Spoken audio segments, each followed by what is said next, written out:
My name is Gigi Ibrahim, and I am a political activist with the Revolutionary Socialists from Egypt, and I took part in the revolution, and I just came here to, not just here, but to London to talk about the revolution. And today I'm glad to have, and really proud as an Egyptian, to talk about the role of women, especially in the revolution and throughout the movement and the future of Egypt and so on. So I'll just start by giving you kind of a brief background on how this whole revolution started and the role of women that took part in that. This revolution really didn't start on January 25th.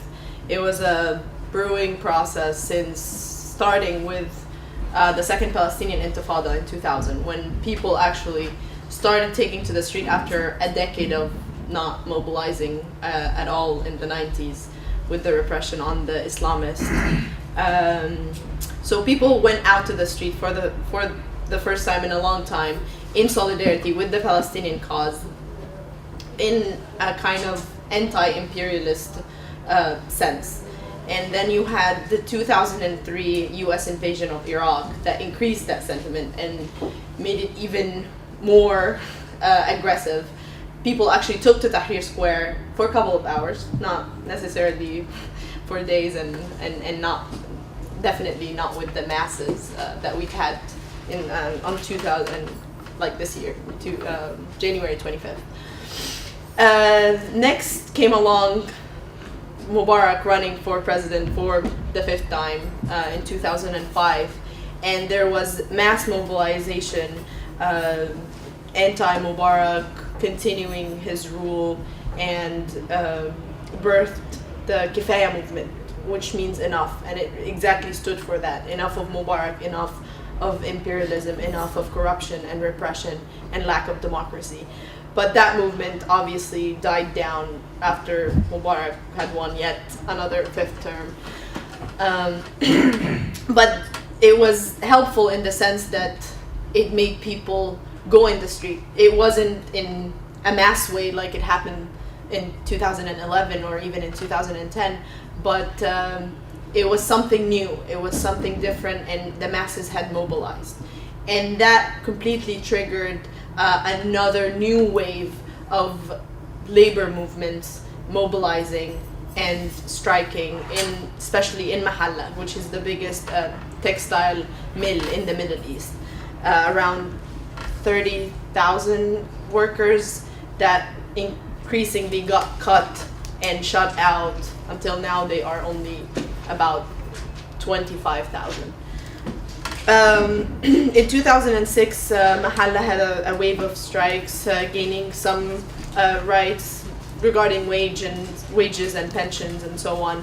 And in 2008, we had actually a small Mahalla Intifada, where the workers organized and called for a strike, but the strike actually never took place because the Central Security offices occupied this mill, and all the town, the urban poor of the town, revolted against that, and it was 2 days of brutal clashes between police and the urban poor and the workers of Mahalla, that then gave birth to a youth movement that got so inspired by this uprising, and that was the 6th of April youth movement that continued to mobilize not just for labor workers and demands, but also anti-Mubarak, anti-emergency law, and different various causes as well.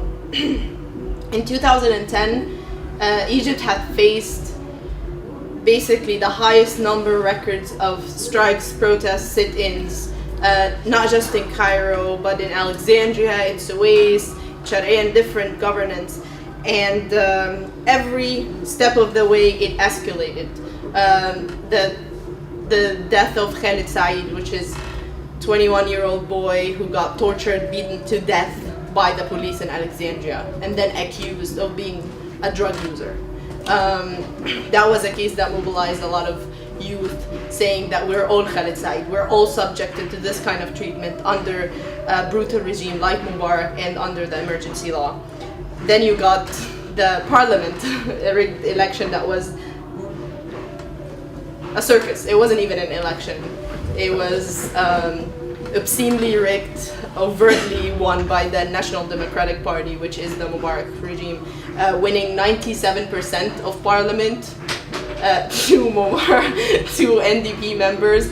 And they actually, funny enough, they used the women. They co-opted the women, making this new policy of the quota, having a certain numbers of seats just for women, but all the women that actually took these seats were NDP women, or women who are of high upper class that already align themselves with the NDP, to show that there is equality or gender equality, when in fact it was just another face and repackaging of same policies, same kind of regime. No democracy, no equality, nothing at all. And after Tunisia happened, which inspired a lot of people to believe in the process of change through the streets, that is possible, going and revolting and challenging the system through mass movements is possible. Ben Ali is a dictator, 23-year-old dictator, no better, no less than Mubarak, and that was definitely, it took down the barrier of fear to a lot of people that didn't mobilize necessarily before. So we organized as youth movements and as oppositional movements to call out for massive strikes on the day of the 25th, not knowing that it will turn into a revolution. And throughout all these years of mobilization, women have played a central and pivotal role in all of them. In worker strikes, women would lead the strikes, calling on the men to join them. In protests, they would lead chants, they would get arrested, they would get beaten, just as equal as men. And maybe this is something hard to believe as something happening in the Middle East, but women were up front just as much as men when it came to calling for equality and rights, and not necessarily as women, but as citizens and people calling out for basic rights, basic needs, minimum wage, freedom of expression, political rights, and so on. During the days in Tahrir Square, it was very interesting to see how there was no difference between men and women, and not just on gender, but in class, in religion, in every possible way that you can think of. People shared ideas and didn't judge one another. Sexual harassment in Egypt is very common, especially for girls or women walking down the street. You no matter who you are, walking down in the streets of Egypt, as a woman, you get verbally harassed, sometimes physically harassed, and it doesn't matter if you're covered, you're not covered, you're old, you're young, you're fat, thin, ugly, pretty, whatever you want to call it. But if you are a woman walking down the street, you're most likely to get harassed. It happened to me numerously on various occasions. And the interesting thing that in Tahrir Square, throughout those 18 days, I never felt safer, I never got harassed, and not just me, but a lot of my friends that were around me. It was through that process of struggle that people connected and took down all these divisions. Tahrir Square was definitely liberation square on all of these relationships, on gender, on religion, on class, and that's exactly what the process is fighting for. That is the process. Today, I just talked to some of my friends on the phone, and there was a call for a Millions Women March in Tahrir, calling for women's rights. And it was really interesting to see how it played out, because the women were for the first time mobilizing as women, where before they had taken in these protests not as necessarily based on gender, but because of the causes that they were calling out for.